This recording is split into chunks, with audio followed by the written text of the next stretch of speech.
नमस्कार दोस्तों, मैं पूनम विश्वकर्मा फिर से आप सबका स्वागत करती हूँ वर्चुअल एकेडमी पर। लर्न कंप्यूटर बेसिक्स में ये हमारा लेसन नंबर 2, इसका नाम है पेरिफेरल डिवाइसेस। ठीक है, तो लेसन नंबर 1 में अभी तक हमने सीखा है कि कंप्यूटर का इंटरनल ऑर्गेनाइजेशन क्या है और उसमें क्या क्या यूनिट्स हमारे पास होते हैं और हर यूनिट का एक दूसरे के साथ क्या रिलेशनशिप है। ठीक है, मैं आशा करती हूँ आपने लेसन नंबर 1 पूरी तरीके से देखा होगा। अगर नहीं देखा है तो प्लीज इससे पहले वाली वीडियो को जाके आप जरूर देखें, जिसमें आपको पूरा ऑर्गेनाइजेशन जो है कंप्यूटर का वो समझ आएगा। ठीक है, उसके बाद आगे आप फर्दर हर चीज को इजीली अंडरस्टैंड कर सकते हो। तो लेसन नंबर 2 है पेरिफेरल डिवाइसेस, जिसको हम बोलते हैं हार्डवेयर डिवाइसेस। ठीक है, तो हार्डवेयर डिवाइसेस या फिर पेरिफेरल डिवाइसेस कौन सी डिवाइसेस हैं?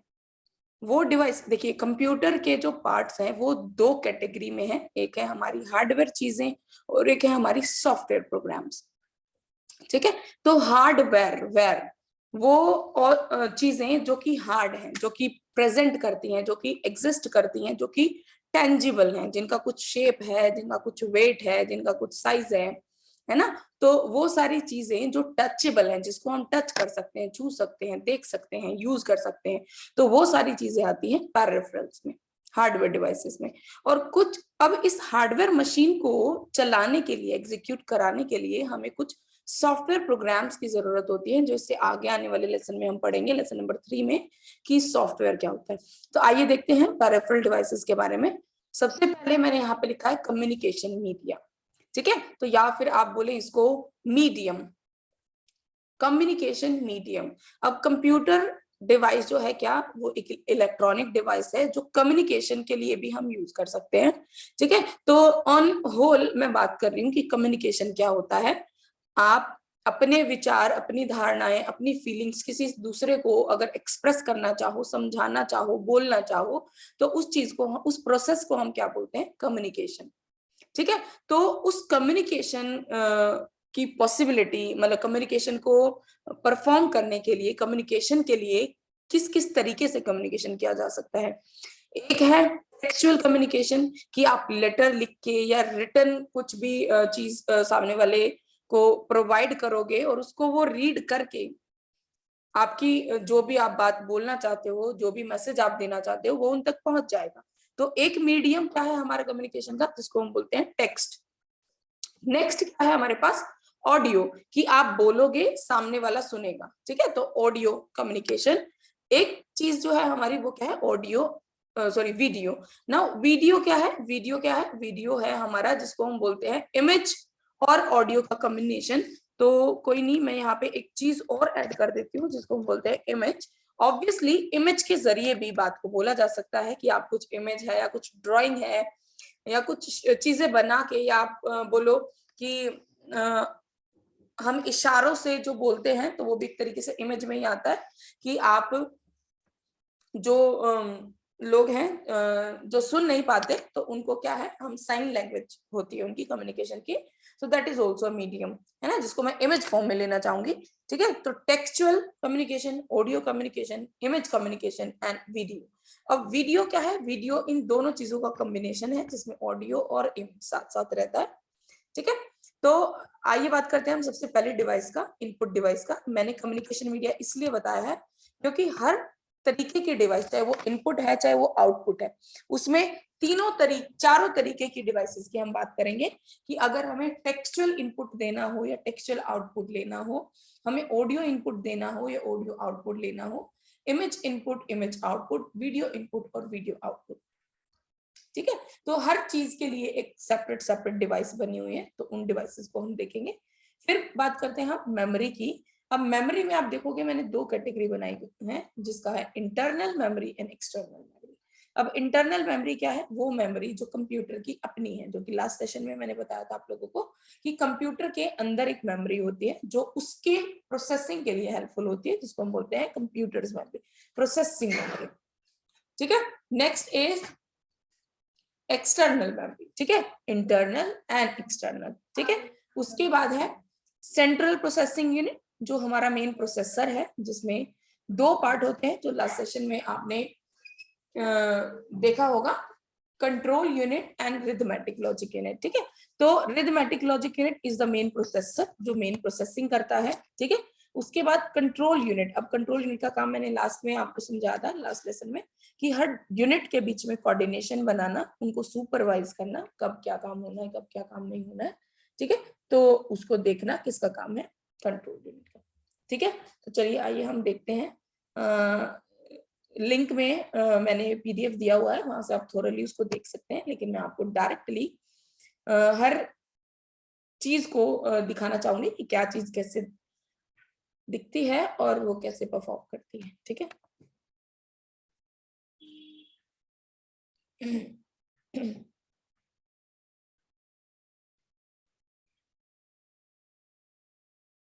सबसे पहले स्टैंडर्ड इनपुट डिवाइसेस की हम बात करते हैं। तो सबसे पहले कीबोर्ड,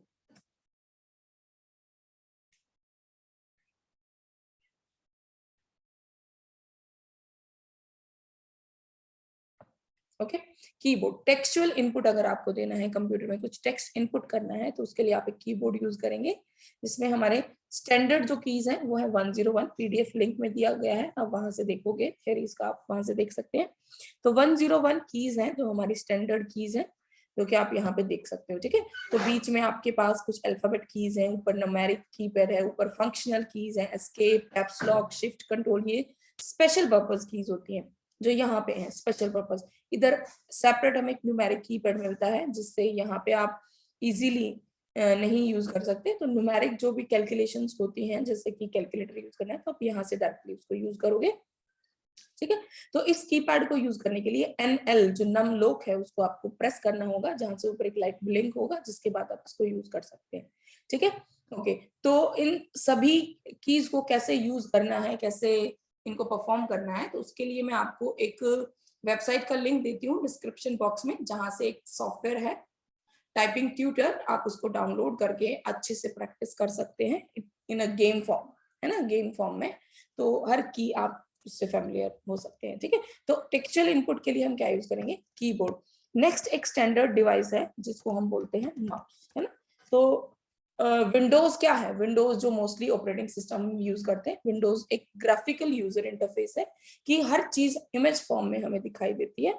तो आप माउस क्या है, पॉइंटिंग डिवाइस है कि आप उसको अटैच करेंगे, एक पॉइंटर आपको आपकी स्क्रीन पे मिलेगा, जहां पे भी स्क्रीन पे आप पॉइंट करोगे वो चीज उस समय एक्टिव हो जाएगी, है ना। तो कोई भी प्रोग्राम रन करना है, आप पॉइंटर से डबल क्लिक करेंगे, प्रोग्राम रन होगा। तो ये देखिए, ये मेरा पॉइंटर है ना, टूल्स, मोर्स, वीडियोस, बुक्स, न्यूज, जहां भी मैं जा रही हूँ वो लिंक एक्टिव हो रहा है, पॉइंटर पॉइंटिंग करने के लिए। देन हमारे पास है स्कैनर, ठीक है। तो स्कैनर क्या है, स्कैनर है इमेज इनपुट देने के लिए, है ना।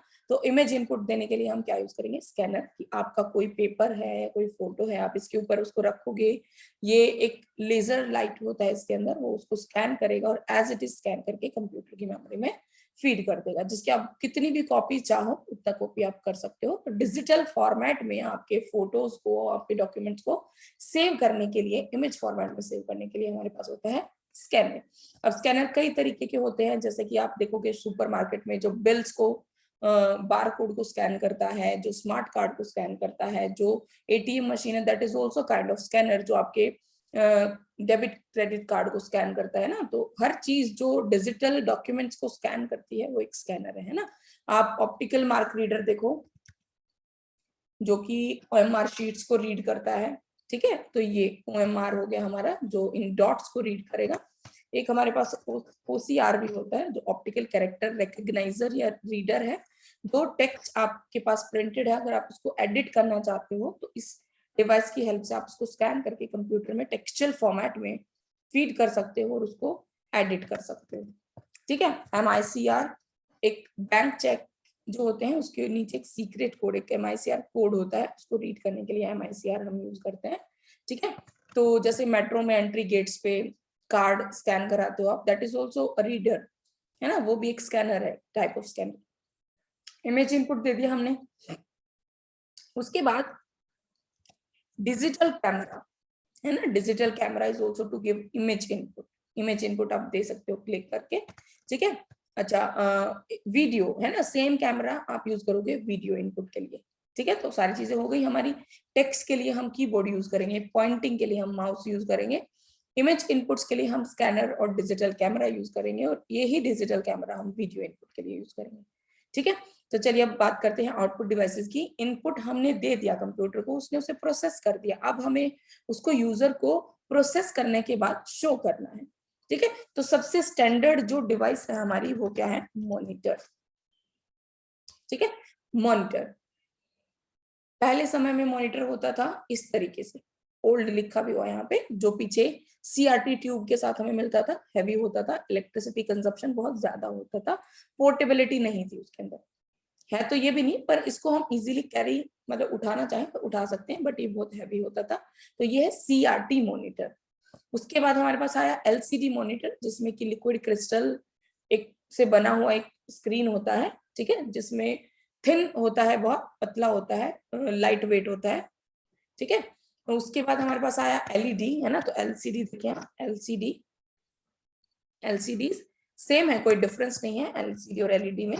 ये है लाइट एमिटिंग डायोड, इसको बोलते हैं लाइट एमिटिंग डायोड, और एलसीडी लिक्विड क्रिस्टल डिस्प्ले। ठीक है, तो लिक्विड क्रिस्टल डिस्प्ले और एलईडी, बस जो हमारा इलेक्ट्रिसिटी कंजप्शन है वो कम होता जाएगा। ठीक है, सीआरटी में बहुत ज्यादा था, एलसीडी में कम हो गया, अब यहाँ पे बिल्कुल ही कम हो गया। ठीक है, तो ये है लाइट एमिटिंग डायोड। ठीक है, तो वीडियो आउटपुट हो गया है। उसके बाद हम बात करते हैं कि हमें टेक्स्ट जो हमने टाइप किया उसको आउटपुट में चाहिए, तो स्क्रीन पे तो विजिबल है ही, लेकिन अगर आप हार्ड कॉपी चाहते हो उसकी, तो उसके लिए हमारे पास एक डिवाइस होती है जिसको हम बोलते हैं प्रिंटर। प्रिंटर को यूज करके कंप्यूटर में कोई भी डॉक्यूमेंट आपने क्रिएट करा है उसको आप इजीली प्रिंट कर सकते हैं, प्रिंटर। ठीक है, प्रिंटर के बाद अब आपको ऑडियो आउटपुट चाहिए, तो आप क्या यूज करेंगे, स्पीकर्स। ठीक है, स्पीकर कई फॉर्म में हो सकते हैं, आप टेबल टॉप भी रख सकते हैं, टेबल पे भी रख सकते हैं आप, हेडफोन्स में भी स्पीकर्स होते हैं, तो आप कॉलर पे भी लगा सकते हैं ना, तो कई तरीके के स्पीकर होते हैं, बस क्या है उसका काम, ऑडियो आउटपुट देने का।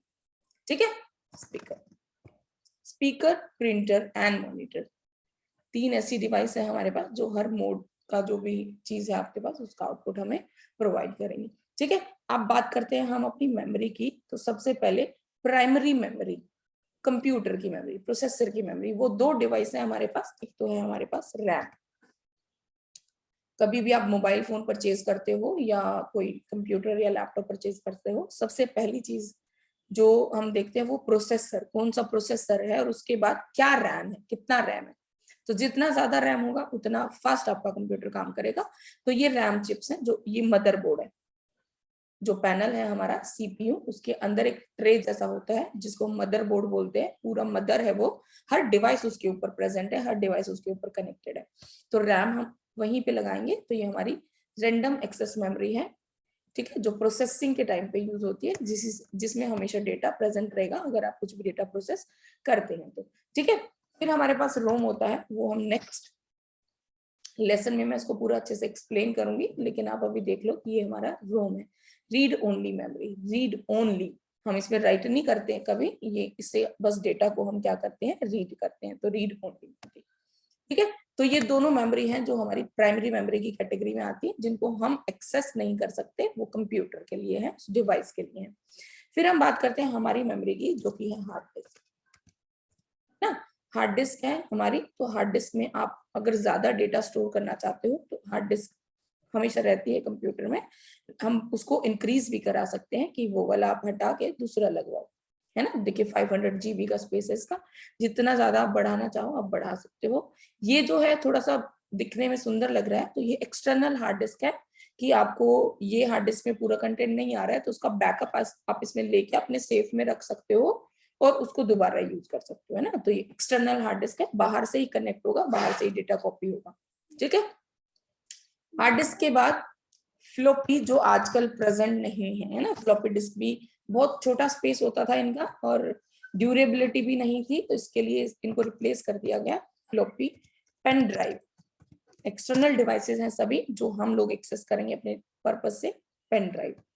ओके, देन हमारे पास होती हैं CDs and DVDs and blue रे डिस्क, है ना। तो सीडी, कॉम्पैक्ट डिस्क, अलग से ड्राइवर मिलता है हमें, आप उस पर बटन प्रेस करोगे वो बाहर आएगा, आप सीडी उस पर रखोगे, वो इंसर्ट करोगे उसको और वो राउंड राउंड राउंड राउंड घूमने लगेगी सीडी।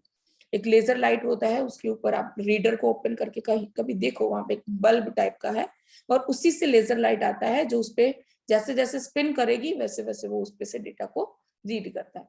ठीक है। डीवीडी अगर स्पेस बढ़ाना हो तो we have digital virtual disk जो है हमारी, ठीक है। डीवीडी साइज बढ़ जाता है, 4 GB अराउंड इसका साइज होता है। फिर उसके बाद हमारे पास आई ब्लू रे डिस्क, सीडी को डीवीडी को रिप्लेस करने के लिए, जिसमें कैपेसिटी और ज्यादा बढ़ गई, रीडिंग स्पीड भी बहुत ज्यादा बढ़ गई, तो ब्लू रे डिस्क। ठीक है, ओके। उसके बाद भी बहुत सारी डिवाइसेस हैं, जैसे आप बात करो मोबाइल में रैम है, सॉरी मेमोरी कार्ड है, छोटा सा जो मेमोरी कार्ड होता है हमारा, जिसको हम मेमोरी कार्ड बोलते हैं। ठीक है, मेमोरी कार्ड्स जो हम फोन में यूज करते हैं डेटा को स्टोर करने के लिए। ठीक है, ओके। उसके बाद हम बात करते हैं हमारे सीपीयू की, है ना। तो सीपीयू में, सीपीयू मैंने लिखा तो क्या आता है हमारे पास, सीपीयू सबसे पहले ये आया, सीपीयू ये नहीं आया। तो मैं थोड़ा सा क्लैरिफाई कर दूं, इसको हम सीपीयू के नाम से जानते हैं, लेकिन ये सीपीयू नहीं है, ये क्या है, सीपीयू कैबिनेट है। यहाँ पे सीपीयू रेस्ट करता है, इसमें सीपीयू है इसके अंदर। सीपीयू ये चिप है, स्क्वायर चिप, इंटेल कंपनी का होता है, एएमडी का होता है ना, दोनों में से किसी भी कंपनी का सीपीयू आप यूज कर सकते हो। लिखा हुआ इसके ऊपर सीपीयू, सेंट्रल प्रोसेसिंग यूनिट, इसी के अंदर हमारा कंट्रोल यूनिट भी प्लांटेड है। ठीक है, ये कैबिनेट है, इसके अंदर मदरबोर्ड है, उस मदरबोर्ड के ऊपर आपका सीपीयू रहता है, इसीलिए हम इसको सीपीयू बोलते हैं। ठीक है, तो ये हमारा सेंट्रल प्रोसेसर है जो सारी प्रोसेसिंग करता है, जिसमें एएलयू एंड कंट्रोल यूनिट दोनों मिक्स हैं, है ना। तो एएलयू मतलब अरिथमेटिक लॉजिक यूनिट, जिसका काम है हर तरीके की प्रोसेसिंग को करना। ठीक है, पिन है, स्लॉट के ऊपर पिन से वो अटैच हो जाता है। ठीक है, तो इनपुट डिवाइसेस, आउटपुट डिवाइसेस, सारी इनपुट डिवाइसेस इनपुट यूनिट बनती हैं, सारी आउटपुट डिवाइसेस आउटपुट यूनिट बनती हैं। सीपीयू हर चीज को, हर डेटा को प्रोसेस करता है, और मेमोरी में हम अपने डेटा को स्टोर कर सकते हैं। दो तरीके की मेमोरी है, एक है हमारी इंटरनल मेमोरी और एक है हमारी एक्सटर्नल मेमोरी। तो internal memory is for the computer only, processing के लिए यूज करी जाएगी, और जैसे ही हम उस कंप्यूटर को ऑफ कर देंगे तो इसका डेटा इरेज हो जाएगा। और एक्सटर्नल मेमोरी जो है वो हम यूजर के लिए यूज करते हैं, कि यूजर को अपना कुछ डेटा स्टोर करना है कुछ लंबे समय तक, जब तक हम डिलीट ना कर दें वो डेटा वहां पे रहेगा। ठीक है, तो आई होप आपको क्लियर हो गया होगा। अगर वीडियो पसंद आती है तो मैं चाहती हूँ आप लोग इसको लाइक करें, कमेंट करें, कुछ सजेशंस हैं तो आप नीचे लिख सकते हैं। ओके, और शेयर कीजिएगा सभी के साथ जिनको जरूरत हो। ठीक है, उनके साथ तो जरूर कीजिएगा। Okay, thank you so much.